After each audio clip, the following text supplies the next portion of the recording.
Okay, thank you, Mayor. So we've got quite a bit planned here under 3.1. Certainly appreciate the opportunity to provide this update. It was a week and a day ago that we went into level 5 and the county issued the health order that we are now working through implementation. So a week and a day ago. We've made significant shift in the organization in that time frame that we're going to share that information with you. I want to acknowledge the challenges we're having with technology here, and hopefully at our next meeting, which is in 2 weeks, we're able to overcome those challenges so that everyone can feel like we're conducting a productive meeting. I want to start off a little bit with the roadmap that we've been working on. And in essence, the 4 main priorities of our roadmap. The first is compliance with public health orders. And we'll have Eddie and others talk a little bit more about that in a minute. Our second is essential services and continuing all essential city operations, and I'll talk a little bit more about that in a minute. Third is support for at-risk populations, and we'll have Lee and Jim and Angel provide details on that. And then fourth is support for our people so they can act. Starting with the essential services, wanted just to acknowledge the fact that we have a lot of essential services functioning at this time, as you've heard me talk about, and I think you all are aware. That's more than just police and fire. And really our priorities are to the community that we are able to maintain at all times all public safety services, all essential city facilities and utility and infrastructure services, wastewater, garbage, energy procurement, and as we just talked about, our work on our roadways. I also want to acknowledge the fact that there's a lot of strategic support functions that are currently being maintained to support all of our work in terms of serving the community. And so certainly the operations in the EOC, our finance department with payroll and purchasing and accounts payable functions, investment monitoring, human resources, employee safety, workers' compensation and benefit services, information technology, network and server operations, cybersecurity, laptop and desktop support, and 311 services all is continuing with public works, fleet and facilities maintenance, and custodial services throughout the city. City Attorney's Office, contract, litigation, and other legal services, and City Clerk's Office with regard to the City Council meeting and contract execution support. When it comes to our employees and keeping our employees safe, we have put in place safety protocols to ensure that our workers are safe, both in terms of coming to work and in terms of performing their work. We have secured priority testing for not only our first responders, but our essential service workers, so that we have access to priority testing when employees are symptomatic. I also want to acknowledge that we do have employees that have tested positive, and so we have protocols in place to not only test, as I just mentioned, but to ensure that we're able to make sure that their coworkers and the public are safe. I know my microphone's having some problems, but we're getting you a new one. Okay. Thank you.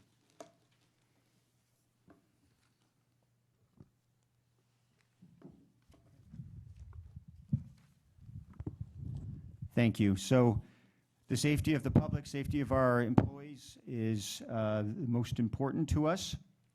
I'm going to now I think I'm kicking it off to Kip And as I mentioned, we will get into support for our at-risk populations and also how we're seeing this play out for our city and our county. Kip?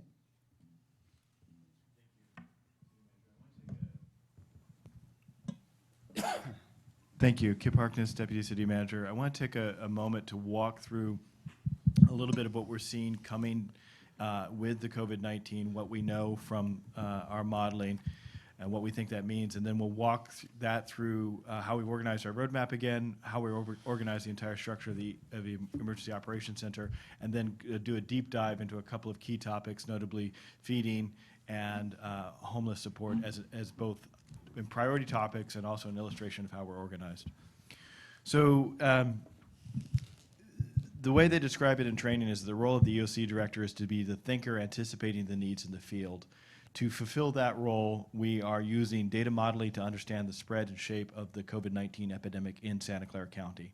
Now, the data I'm about to present is a rough estimate. The county is working on a much more detailed and robust estimate, but given the urgency of the situation, we have decided to share this preliminary results with you and the public today in order to drive the action that is needed to save lives.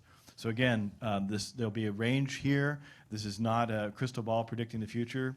And again, the actions we take can very much influence this data. But I want to walk through some preliminary modeling we've done based on the best publicly available models and the best publicly available data led by our futures group, led by our data analytics lead. So first of all, starting out with the confirmed cases and related hospital visits. Both of those, as you know, are rising on a daily basis. That rise does fit an exponential curve, but you can also see that our ability to test is falling even behind that curve. More importantly, our ability to test has been very constrained by the number of tests that we've had and our testing capacity, and we know that it represents only a small fraction of the actual cases that are out there. So our initial estimate, when we run the numbers, going back to the first cases that we know and what we know about them, and then run the curve from those first numbers based on some pretty conservative assumptions about transmission, are that we get a much, much higher number than the 300 some that you're seeing here. So you see three curves. The top curve is the worst case scenario with no mitigations or no changes, everybody going about their business. The middle curve is we've got some mitigations in place, but people aren't really following them. They're still mostly going about their business. And then the bottom curve is we've got those mitigations in place, and people are mostly following them. We've allowed a gradual lag in as these have been introduced. Bottom line, if you look down in the far right, at the bottom right, you can see a little tiny dots down there in red and black. That's actually the last graph that I just showed you. So all this information here is down in that little tiny bit at the bottom right. It's so small you can't even see it on the scale. So our testing doesn't even show up versus the actual case. Our estimate is then that there are between 9,000 and 19,000 actual cases in Santa Clara County right now today. So what's happening next? That's pretty important. There's, again, three different scenarios here. The large, big curve on top is nobody changes their behavior at all. The middle curve is they change their behavior a bit, but they're not really complying. And the smallest curve, in kind of the lightest color, you see is if we have strict compliance and enforcement of the public health orders. The black bars that you see are some estimates of our ICU capacity, our intensive care capacity. Again, the county will be doing much more detailed modeling on this, but this gives you a sense of what happens.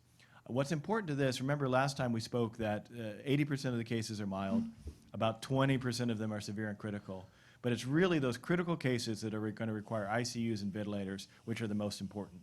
Without ICUs or ventilators, those critical cases, the death rate in those doubles. And so what we need to do is make sure that everybody who's critical has an ICU and a ventilator. And so we need to keep the number of cases below the number of ICUs and ventilators we have and surge the amount of ICUs and ventilators we have to try to raise up to the number of cases. As you can see, the public health orders significantly flatten the curve in terms of the demand for ICU units needed. And if we surge, we might just be in the place where we're close enough to meet that demand. Third piece is the hardest slide to look at, and it's predicted deaths. Again, same three scenarios. The first one, we do nothing. Second one, we do something but not well complied with. And the last one, we follow those public health directives and orders very well and comply with them. You can see even in that best case scenario, we were looking at the order in the next 12 weeks of 2,000 potential deaths directly from COVID-19. So our preliminary data of the epidemic allows us to see patterns of what is to come, and that pattern is going to be long and hard. An examination of this pattern derives three key insights that I want to walk through. First key insight is there is widespread infection in the county now. The current number of 375 positive tests vastly undercounts the number of actual cases. As I said, our model suggests that could be 25 times higher or more than the number of reported cases. So that means we have a false sense of security in terms of thinking, oh, everybody who's tested are the only ones who are affected. No, there are a large number of us walking around who are infected. Second insight is we have one opportunity to bend the curve of this epidemic, and that opportunity is now. The good news is the public health measures put into place by both the state and the county, limiting travel, gatherings, businesses, closing of schools, requiring us to shelter in place, and socially distance, together, if complied with, will significantly bend the curve. This may be enough that if we dramatically surge our healthcare capacity, we can meet the needs of the most critical patients. This, again, is the best case, and even there, we are likely to see many, many hundreds or up to 2,000 deaths. Final insight from the patterns is the next 3 weeks are critical. Even with full compliance, we are looking at a high and to the right exponential growth of the epidemic, and then that will continue for the next 3 weeks, even if we are successful in compliance with all the public health orders. So within the next 3 weeks, we need to, as we hit the peak, assuming we do our job right, we will be seeing the maximum strain starting to hit the healthcare system and a maximum number of those who are sick and infected at their sickest. That means all of the capabilities and capacities that we are putting in place need to be able to be up and running at full scale within 6 months. So from these insights, we can begin to drive the actions that will do the most to bend the curve and protect our most at risk. What actions are those? Those actions at a high level are embodied in our roadmap in priority order. Our prime directive overall is to slow and reduce the spread of COVID-19 and support our most at-risk people. So that comes into 4 main categories that the city manager talked about. Number one, and the most important thing that everybody can do, is compliance with the public health orders, shelter in place. This is this weird moment where the biggest thing you can do to help this is do nothing. Go home, stay on your couch, watch some Netflix. I know it's hard, especially for those of us who think action is the thing that we need to do, but in this particular epidemic, being may be more important than doing for most of us. Second piece is essential services, and the city manager talked about that. Third piece is support for at-risk, and the at-risk in this case is specifically the at-risk for this disease and the effects it will have. So we start with seniors and medically vulnerable. We include also homeless. We look for housing for those who are quarantined in isolation. And then the second wave of effects of economics on individuals, families, small businesses, and nonprofits. And we're actively ramping up teams and work in all of those areas. We'll talk about that more in a bit. In the last week, we essentially have entirely reorganized the management and service delivery system of the entire city in 2 important ways. One, we shifted from normal provisions of a wide range of services to just essential services and essential services provided through the lens of COVID-19, with attention to safety of the staff and community.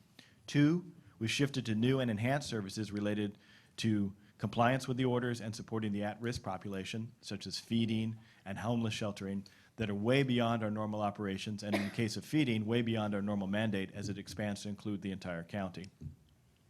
The structure of the Emergency Operations Center, which you'll hear Lee talk about more in a moment, is now up to 220 people who are part of it and 100% focused on implementing this roadmap.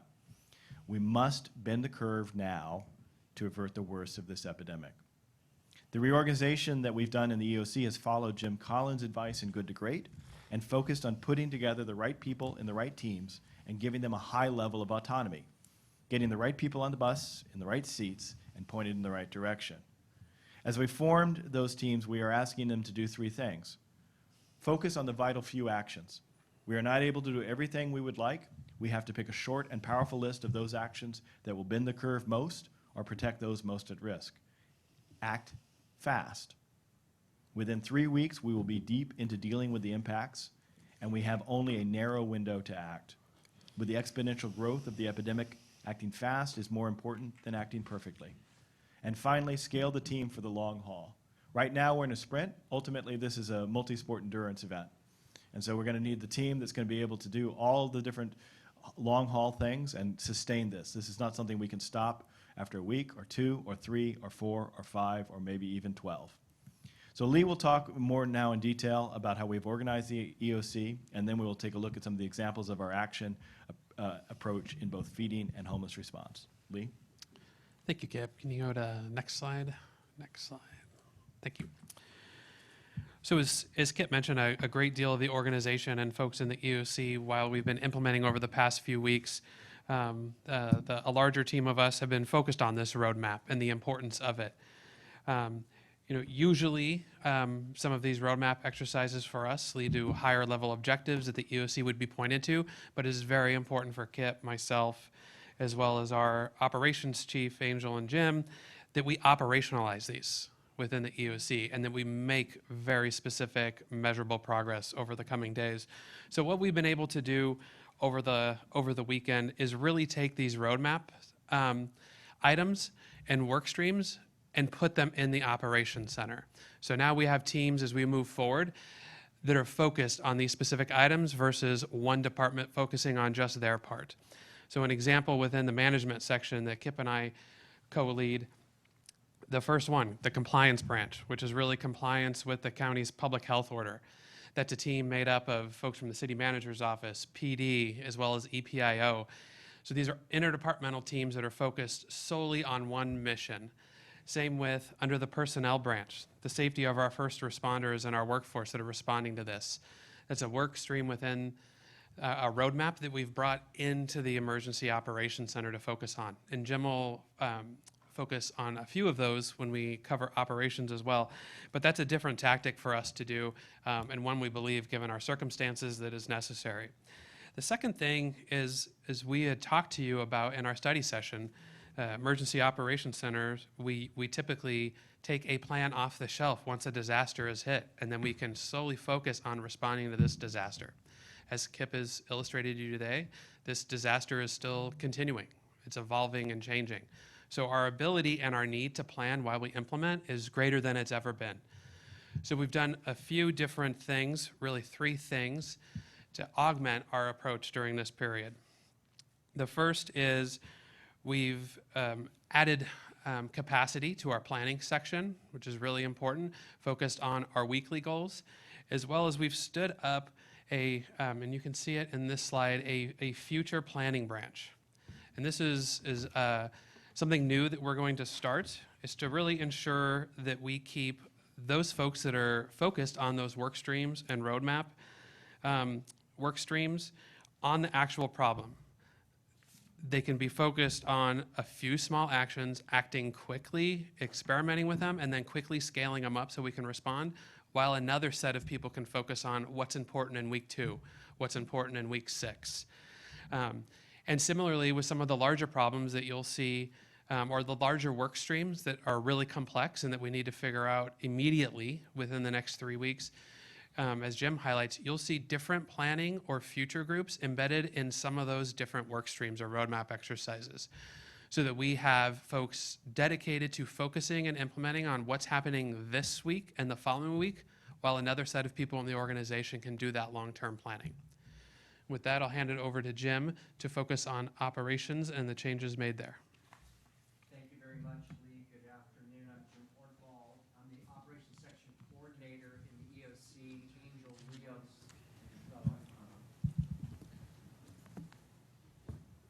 So good afternoon. I'm Jim Ortball, and I'm the Operations Section Coordinator in the Emergency Operations Center. Angel Rios and I share that role. We shift on and off those roles. The operations section is the largest in the EOC. We coordinate the delivery of the essential services of the city. We've activated 10 branches within the operations section. We did that the week of March 9th. We activated an 11th branch yesterday. We operate remotely. We have conference calls twice a day with everybody from those branches representing all that you see on this chart. We have special issue follow-up, obviously, on conference calls with 10 different branches. Complex issues come up that need to be resolved among multiple branches. They take those offline, they work them, we bring back resolution, we move forward. We've had outstanding engagement and problem solving from all the branches involved. You can see on the essential services list that City Manager Sykes talked about, we have essential public safety with the police and law branch. Fire and medical is also a branch. They also have department operation and police command centers at their facilities that they're guiding their overall effort. I think the most important thing to really point out when you look at essential public safety and essential facilities, utilities, and infrastructure, our city is functioning. We are meeting the needs of our city in all of these areas. The staff and the folks in these branches are dedicated to doing that, and we are actually able to continue to deliver everything that we need to do to keep this city functioning. I think that's the most important point I'll bring out today on this chart. We also have a massive effort around logistics to keep all of these essential operations supplied with materials, equipment, particularly personal protective equipment, so that these employees can be safe in the performance of their duties. We've embedded the safety branch from the management section within operations as well, so that we look at all of our operations from the lens of how do we keep our people safe, and when they interact with the public, how do we keep them safe as well. So safety has been a critical component of what we've done, as well as logistics. We also have 4 kind of special branches, if you will. One is supporting the staff and the families of the essential workers. And one of the needs could be with schools closed is childcare. So we're standing up a childcare branch. We've identified needs for about 100 city employees that are doing essential work for childcare, and we're getting ready to stand that up later this week. Again, with safety protocols, the right approaches, so that's an important effort that we're leading as well. The 2 branches moving to the right side of the chart that you have there, kind of at-risk communities and populations branch. Angel is paying special attention to that area, focused on food and necessities that our community will need, particularly those that are most at risk, seniors and those with underlying medical conditions. He'll get into the detail of that in a moment. And then our homeless support branch as well, just maximizing efforts to focus on the needs of that community during this pandemic. And we'll also, Lee and I will get into more details on that branch as well. The last one, which we're standing up now, is a request from the county for quarantine and isolation housing for those people that are presumed or have confirmed COVID and need to be isolated. So that's something we're standing up now. We anticipate that coming forward, as well as potential step in or step down hospital type facilities. So we're working on facility work with the county on that. And with that, I'll turn it over to Angel to talk about food and necessities. All right, thank you, Jim. So the city is taking a leadership role in standing up a county-wide food distribution system. And to that end, we've convened 5 working teams that are working interdependently along these 5 work streams. The 5 are, the first one is identification of resident needs and prioritization. Second is food supply and chain sourcing. The third is food delivery and distribution with emphasis on countywide nonprofits. The fourth one is food delivery and distribution with an emphasis on private sector. And then fifthly, volunteer and nonprofit coordination. And I'll give you some highlights in terms of some results and accomplishments in each of these areas. First and foremost, the business of identifying residents in need. Our main target population are seniors and the medically vulnerable. And over the last week, we've also added and included in that designation unhoused residents and those that are going to be using our child care resources as well. First order of business, we launched, as many of you already know, the Silicon Valley Strong website, and that's our primary point of entry for information, both from the community and to the community. In addition to that, we've linked into the Second Harvest Food Bank and their Food Connection hotline, as well as the 211 platform as well. In addition to all that, all the different partners that we've convened, we're using their networks. We've been in contact with many of your offices as well, and so we're basically using every network we can, formally, informally, social media, et cetera. So the word is definitely getting out there. A couple of results that I think worth noting. Our first order of business was really to make sure that we maintain and preserve all the pre-existing congregate meal sites, both in the city as well as countywide in other cities. And we've been able to do that. We've been able to keep all but 3 open. And that's been a pretty significant step in the right direction, as these congregate meal sites were already tapping into some of the most vulnerable. Building on top of that, we really tapped into kind of really the core food distribution infrastructure that we have, which is Second Harvest Food Bank. On a daily basis, they provide 335,000 meals per day. And so one of our goals is to make sure that that system, that food source, stays open and strong. And to that end, we've been working in direct coordination with them. They immediately experienced a decline in volunteers for obvious reasons. We worked really quickly to fill that void. More recently, as recent as last night, worked out an arrangement in coordination with them and city, county, and state EOC to secure some assistance from the National Guard.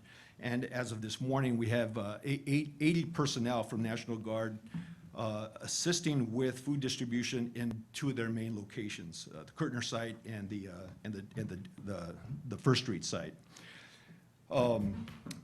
Just in this last week, we provided 49,000 meals on top of what the Second Harvest Food Bank already provides.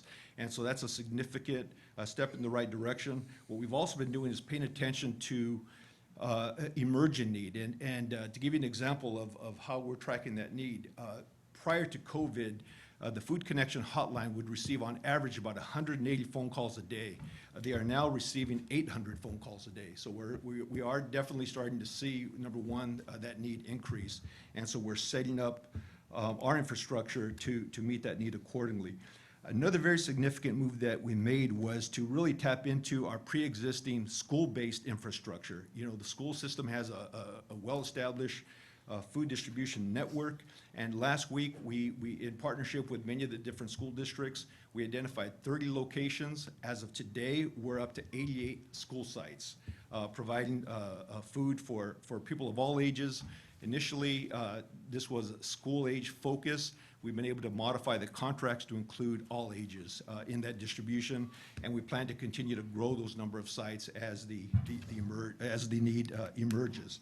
So that's really kind of on that first section. Around food supply and chain sourcing, we have a team really taking a close look at this, because obviously if food supply becomes compromised or limited, that obviously becomes a problem. So we have a team really working on this and monitoring this.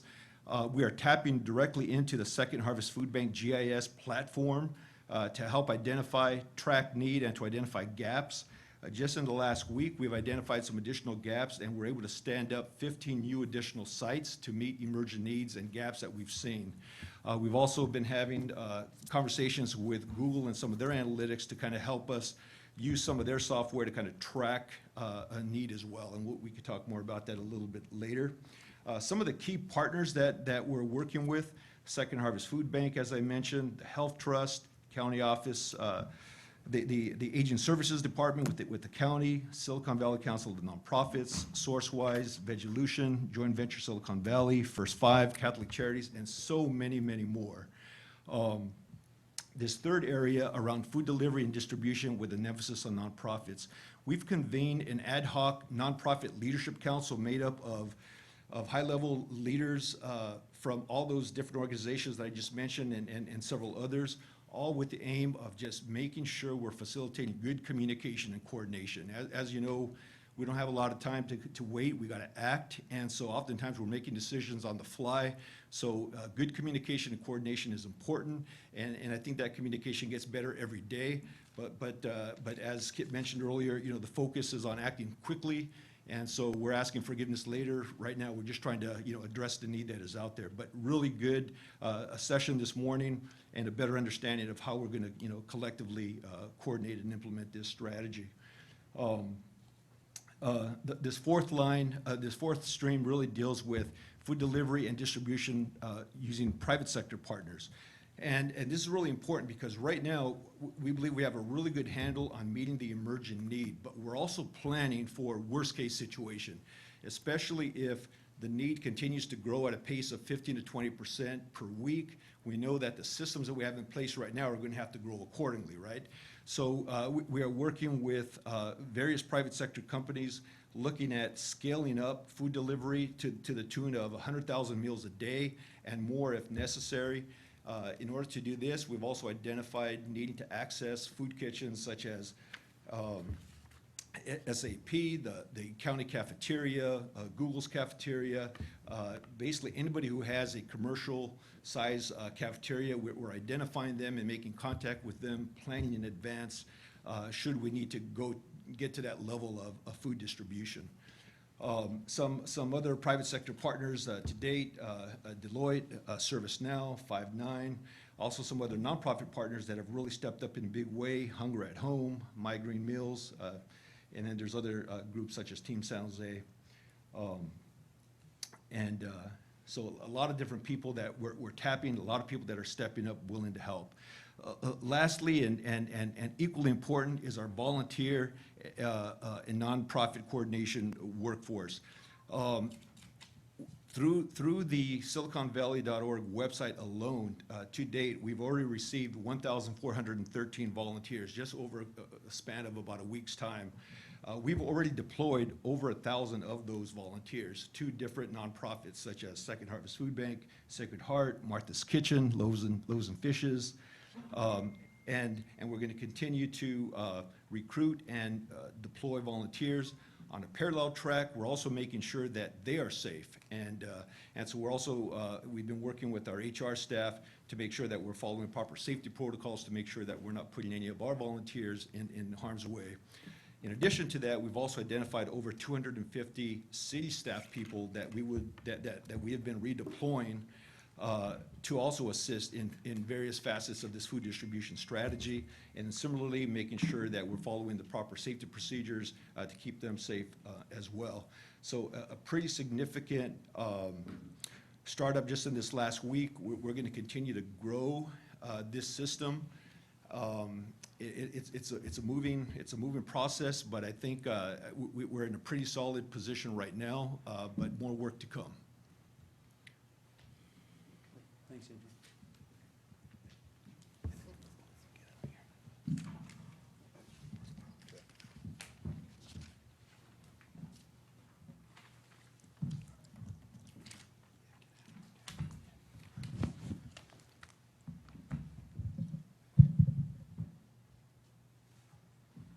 Thank you. The last work stream we wanted to talk to you about was homelessness. And since the last update that we gave to you, we've been focused on adding shelter capacity, expanding access to hygiene supplies across our unsheltered community, as well as sheltering the most vulnerable individuals. Our goal is to stand up thousands of temporary shelter beds as quickly as possible, as that is the number public health experts in the county believe may be needed to contain the spread of COVID among our unsheltered community. The joint city-county team is committed to adding as much shelter capacity as needed in the coming weeks, master leasing as many motels as needed, assessing the health of at-risk and symptomatic individuals as quickly as possible, as well as creating places for individuals who need to isolate or quarantine.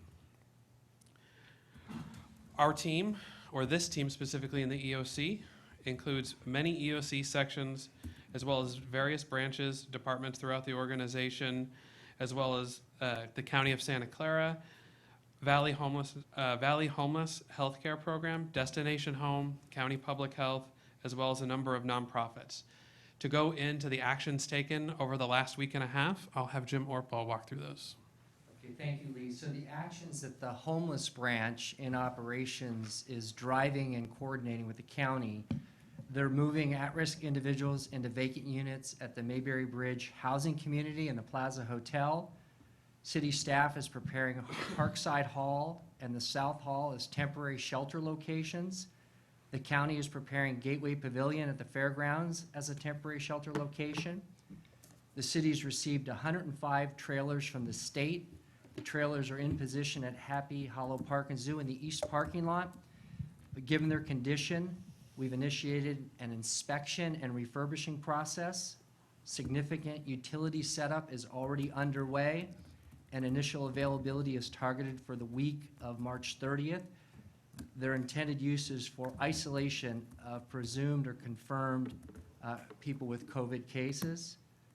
The city's preparing to keep our overnight warming locations at Bascom and Roosevelt open 24/7. We're keeping our safe parking sites at Roosevelt and Southside open 24/7. On the hygiene and sanitation front, significant communications and outreach has occurred on safe practices and distancing, and dozens of portable hand washing stations and toilets have been deployed at large homeless encampments. The county is master leasing where possible to maximize sheltering capacity, and they have 3 motels under lease already. The county is partnering with the state of California to significantly increase the number of hotel-motel rooms available for emergency purposes, and the county is keeping their seasonal shelters open indefinitely. Year-round shelters are extending hours of operation, and the Valley Homeless Healthcare Program is conducting health and risk assessments of individuals and making determinations about who should be isolated and quarantined with medical professionals. Home First Homeless Helpline is continuing to handle calls from homeless individuals that are in need of assistance. Over the past week, this branch has made significant progress in both capacity and our ability to isolate individuals for their protection and the larger community's protection. We're doing that where we can. And with the actions to date, we have added or will add about 800 temporary shelter beds. Our goal, though, is to move significantly past that number to meet the numbers and need that Lee identified at the beginning of his presentation. And I'll turn it back to Lee to think a little bit more long-term. Sure, thank you, Jim. And obviously that amount of work in a short amount of time takes a lot of hardworking people in the organization.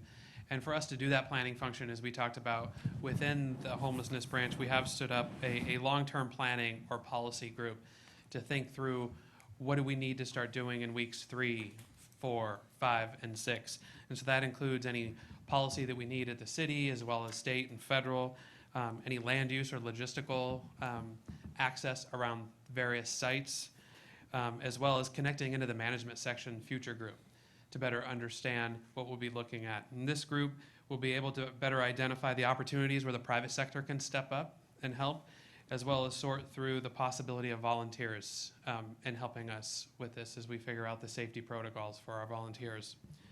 The focus over the coming days for this group is really on expanding the shelter capacity and other temporary housing solutions, which we may take advantage of for more permanent solutions as the city moves past this. With that, we're going to move to compliance with the public health order, and you'll hear from Kip and the chief.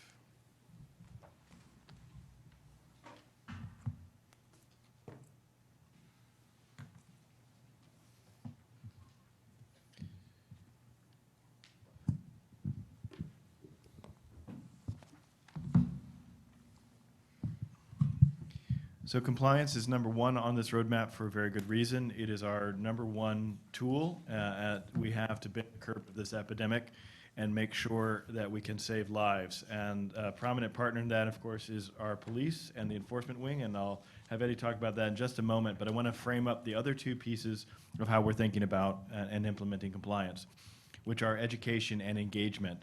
And we'll be using both our public information officer as well as our liaison branch to activate both of these. The education is critical. The good news is our best chance at compliance is actually voluntary compliance with appropriate enforcement. All available research from both health and law enforcement organization tells us that this is achievable if we prioritize education, trust, and engagement of the public. About 9 out of 10 Americans say they would willingly comply with the shelter-in-place order if provided with appropriate education about the need for the order. So the city's publicly visible elected officials, you all, can provide critical assistance by educating the public on the need for the order and how, as a community, we are expressing solidarity with the most vulnerable among our community, the most at risk, by complying. Because as somebody was talking about, often we talk about our children as being at risk. In this case, sometimes the children are the risk, because what we're doing is protecting our elders, protecting those most at risk. And so staying at home, staying where you are and socially isolating is your way to protect others. And so we're going to be doing an education with the public on why and how and to most safely comply with the public order. We're going to be engaging both with the public and nonprofits, understanding their questions, reporting on noncompliance, and funneling that information to our police, as well as understanding barriers or issues that they may have to complying, and shifting our services so that those who want to comply can comply. That's where the food distribution and necessities distribution becomes very important. So with that, I'll turn it over to Chief Garcia to walk us through his approach with his team to the compliance with the public health order. So with our approach, when the order came out, we unofficially started deploying some overtime cars on swing shift on Tuesday, March 19th, after the order was issued that had gone into effect on midnight. We started officially deploying the health order compliance cars on day shift Wednesday, March 19th. We deploy 4 2-officer cars on day shift and 4 2-officer cars on swing shift. Day shift runs from 10 to 3 and swings runs from 4:30 to 10:30. The cars work in each police division. Again, as I've mentioned before, the main purpose of the cars is to proactively seek non-essential businesses who remain open in violation of the health order.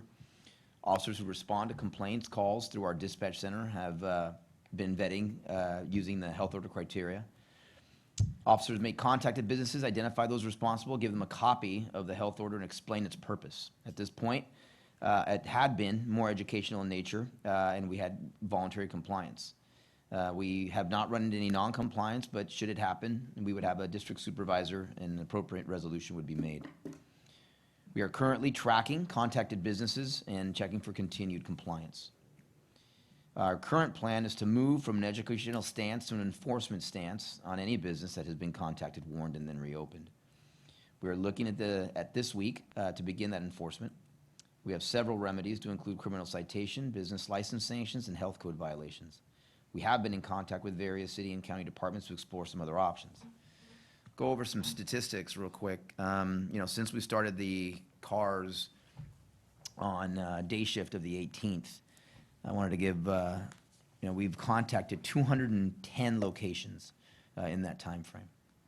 Of those, they include 25 smoke shops, 22 hair salons, 22 restaurants, 7 barber shops, 7 gyms, 4 flower shops, 4 clothing stores, 3 churches, 2 repair shops, 2 sporting goods stores, 1 video game store, 1 billiards hall, 1 gun store, 1 recycling center, 1 furniture store, a flea market, a car wash, a music store, 1 computer store, 1 window tint shop, and 1 mattress bed store, 1 party store, and a large group meeting. No citations have been written as of now, and quite frankly, that is what our hope is. The procedure and reporting requirements for citing locations was actually developed yesterday with the input of the district attorney's office. This is being communicated to all future compliance cars and will be sent out all to patrol today.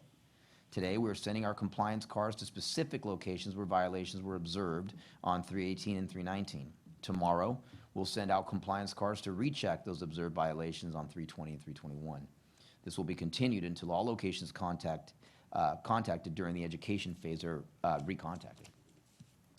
In addition to that, and I'll tell you what, your men and women that have been working have been amazing, and they've risen to this challenge with just additional work on their plate, and I couldn't be more proud of these individuals.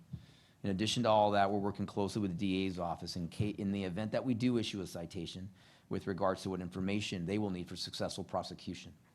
Also, the DA has a public website that takes complaints. A team of DAs then ultimately vets those complaints, and they call the individual businesses. If they continue to operate, then they will contact us. They'll send the list over to us, and we'll compile them, and then we send that list out to our compliance cars for follow-up. We may need to increase our compliance cars because of the volume of calls that we are currently undertaking. We do have county counsel at the EOC, which is an amazing tool for us to offer us real-time and essential, real-time information on when we're contacting businesses and deeming them if they're essential or non-essential, which is obviously the big hurdle that we come across when we're out there. And this is new for law enforcement as well. As it pertains to persons being out of their homes, I think this is important as well, because I think often we get the question with regards to what we're doing to businesses, and then we get the question of what we're doing for people that are out of their homes. Our order, ultimately last Monday, I actually put out an order that our officers were not to stop or detain people solely because of the shelter-in-place order. We came to the realization, working with the city attorney's office, is that there were numerous exceptions to the stay-at-home order, and just by mere fact that someone's out of their home, we can't reasonably assume that they're violating the order. And as it pertains to groups, we're going to remain educational in nature. I've given this example many times, and I'll say that I have a lot of faith in our community right now, that I'll draw it akin to the red zone area. If you have a red zone, we hope that every law-abiding resident will not park in a red zone. The ones that do, if a police officer comes by and they're in the car and the police officer says to move, most will move. There will be a small percentage of individuals that will look at the officer and say, nah, I'm going to stick around. Well, then the officer's going to have to do something else. And I really want to look at it in that way. We want to continue to remain educational as officers. We get calls for service. We do get calls from people saying that there's groups of people playing. We've gotten calls of people playing basketball at the park or what have you. We'll respond to that. We'll educate and tell people that they have to go. I'll tell you one dynamic that's, as we continue to get calls from our community, is one dynamic that we're seeing, and maybe some of you have seen it as well. And I know I was coming from my mom's house over the weekend to give her some things, and on my way back, driving through and seeing some parks. Some parks that we're seeing throughout the city look like it was a midsummer day with people going out to parks. I understand the messaging that we've sent with regards to exercise is important.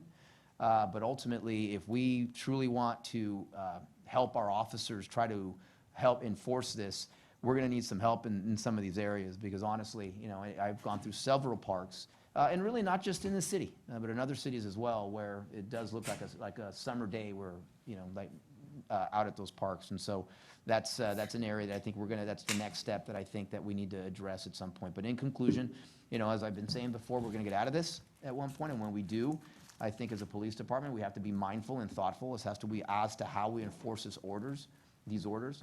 I know I've been on calls with the Major City Chiefs Association, and we've discussed the fact that, at the end of this, law enforcement agencies, we're going to have a lot of work to do if we don't do this the right way in rebuilding our community trust.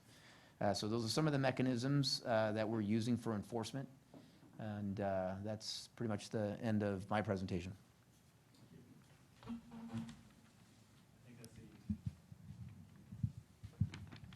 I believe that's the end of our presentation. Turn it back to you, Mr. City Manager.